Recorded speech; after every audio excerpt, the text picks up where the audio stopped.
Ezra గ్రంథము 8వ అధ్యాయము. రాజైన అర్తహషస్త ఏలుబడి కాలమందు బబులోను దేశము నుండి నాతో కూడా వచ్చిన ఇంటి పెద్దల వంశావళి.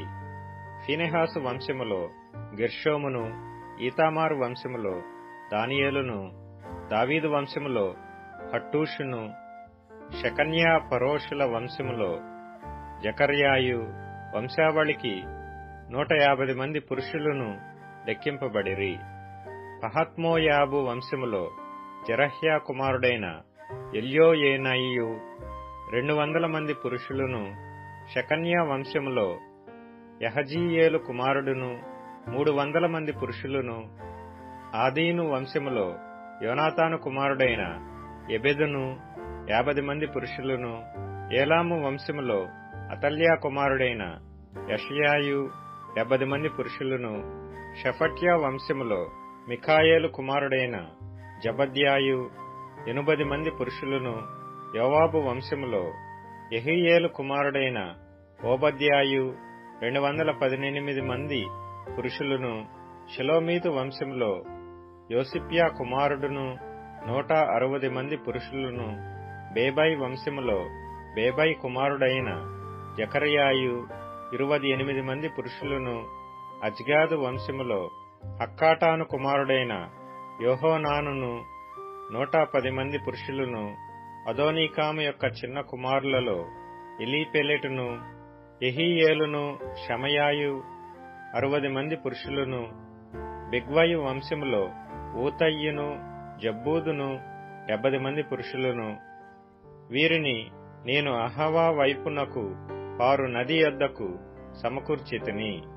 అచ్చట మేము 3 దినములు గుడారములలో ఉంటిమి. అంతలో నేను జనులను యాజకులను తనిఖీ చూడగా లేవీయుడొకడునూ నాకు కనపడలేదు. అప్పుడు నేను పెద్దలైన ఎలీయేజరు, అరీయేలు, షమయా, ఎల్నాతాను, యారీబు, ఎల్నాతాను, నాతాను, జకర్యా, మెషుల్లాము అనువారిని, ఉపదేశకులగు యోయారీబు, ఎల్నాతానులను పిలువనంపించి కాసిప్యా అను స్థలమందుండు అధికారి అయిన ఇద్దో యొద్దకు వారిని పంపి, మా దేవుని మందిరమునకు పరిచారకులను మా యొద్దకు తీసుకుని వచ్చినట్లుగా కాసిప్యా అను స్థలమందుండు ఇద్దోతోనూ అతని బంధువులైన నెతనీయులతోనూ చెప్పవలసిన మాటలను వారికి తెలియజెప్పితిని. మా దేవుని కరుణాహస్తము మాకు తోడుగా ఉన్నందున వారు ప్రజ్ఞావంతుడైన ఒకనిని, షేరేబ్యాను, అతని కుమారులను, సహోదరులను 18 మందిని తోడుకొని వచ్చిరి. ఆ ప్రజ్ఞావంతుడు మహలి కుమారులలో ఒకడు. ఈ మహలి ఇశ్రాయేలునకు పుట్టిన లేవి వంశస్థుడు. హషబ్యాను అతనితో కూడా మెరారి కుమారుడగు యెషయాను, అతని బంధువులను, వారి కుమారులునైన 20 మందిని వారు తోడుకొని వచ్చిరి. మరియు లేవీయులు చేయవలసిన సేవలో తోడ్పడుటకై దావీదును అధిపతులను నిర్ణయించిన నితీనీయులలో 220 మంది వచ్చిరి. వీరందరూ పేర్లు ఉదాహరింపబడి నియమింపబడిన వారు. అప్పుడు దేవుని సన్నిధిని మమ్మను మేము దుఃఖపరుచుకొని, మాకును మా చిన్నవారికిని మా ఆస్తికిని శుభ ప్రయాణము కలుగునట్లుగా ఆయనను వేడుకొనుటకు అహవా నది దగ్గర ఉపవాసముండుడని ప్రకటించితిని. మేలు కలుగజేయుటకై ఆయనను ఆశ్రయించు వారికందరికిని మా దేవుని హస్తము తోడుగా ఉండును గాని, ఆయన హస్తమును ఆయన ఉగ్రతయు ఆయనను విసర్జించు వారందరి మీదికి వచ్చునని మేము రాజుతో చెప్పియుంటిమి గనుక, మార్గమందున్న శత్రువుల విషయమై మాకు సహాయము చేయునట్లు కాల్బలమును రౌతులను రాజునొద్ద కావలనని మనవి చేయుటకు సిగ్గు నాకు తోచెను. మేము ఉపవాసముండి ఆ సంగతిని బట్టి మా దేవుని వేడుకొనగా ఆయన మా మనవిని అంగీకరించెను. గనుక నేను యాజకులలో నుండి ప్రధానులైన 12 మందిని, అనగా షేరేబ్యాను, హషబ్యాను, వీరి బంధువులలో 10 మందిని ఏర్పరచి మా దేవుని మందిరమును ప్రతిష్ఠించుట విషయములో రాజును అతని మంత్రులను అధిపతులను అక్కడనున్న ఇశ్రాయేలీలందరూ ప్రతిష్ఠించిన వెండి బంగారములను ఉపకరణములను తూచి వారికి అప్పగించితిని.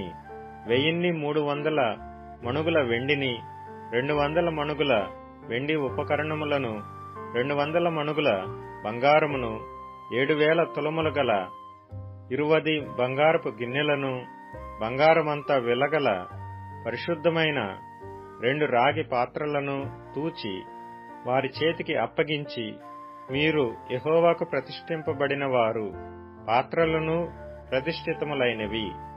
ఈ వెండి బంగారములను మీ పితరుల దేవుడైన యెహోవాకు స్వేచ్ఛార్పణలయ్యున్నవి.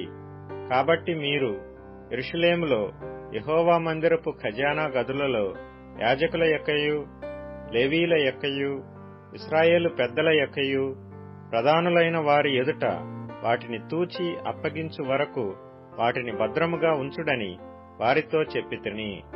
కాబట్టి యాజకులను, లేవీయులను వాటి ఎత్తు ఎంతో తెలుసుకొని యెరూషలేములోనున్న మన దేవుని మందిరమునకు కొనిపోవుటకై ఆ వెండి బంగారములను, పాత్రలను తీసుకొనిరి. మేము మొదటి నెల 12వ దినమందు యెరూషలేమునకు వచ్చుటకై అహవా నది నుండి బయలుదేరగా మా దేవుని హస్తము మాకు తోడుగా నుండి, శత్రువుల చేతిలో నుండి, మార్గమందు పొంచియున్న వారి చేతిలో నుండి మమ్మను తప్పించినందున మేము యెరూషలేమునకు వచ్చి 3 దినములు అక్కడ బస చేసితిమి. 4వ దినమున వెండి బంగారములను, పాత్రలను మా దేవుని మందిరమందు యాజకుడైన ఊరియా కుమారుడైన మెరేమోత్ చేత తూనిక వేయబడెను. అతనితో కూడా ఫీనెహాసు కుమారుడైన ఎలియాజరు ఉండెను. వీరితో లేవీయులైన యెషూవ కుమారుడైన యోజాబాదును, బిన్నూయు కుమారుడైన నోవద్యాయును కూడా ఉండిరి. సంఖ్య చొప్పునను ఎత్తు చొప్పునను అన్నిటినీ సరిచూచిన తరువాత వాటి ఎత్తు ఎంతైనది లెక్కలలో వ్రాసిరి. మరియు చెరలోనికి కొనిపోబడిన వారికి పుట్టి చెర నుండి విడుదల నుండి తిరిగి వచ్చిన వారు ఇశ్రాయేలీల దేవునికి దహన బలులు అర్పించిరి. ఇశ్రాయేలీలందరి కొరకు 12 ఎడ్లను, 96 పొట్టేళ్లను, 77 గొర్రె పిల్లలను, పాప పరిహారార్థ బలిగా 12 మేకపోతులను తెచ్చి అన్నిటినీ దహన బలిగా యెహోవాకు అర్పించిరి. వారు రాజు యొక్క నిర్ణయములను రాజు యొక్క సేనాధిపతులకును నది యువతలనున్న అధికారులకును అప్పగించిన తరువాత వీరు జనులకును దేవుని మందిరపు పనికిని సహాయము చేసిరి.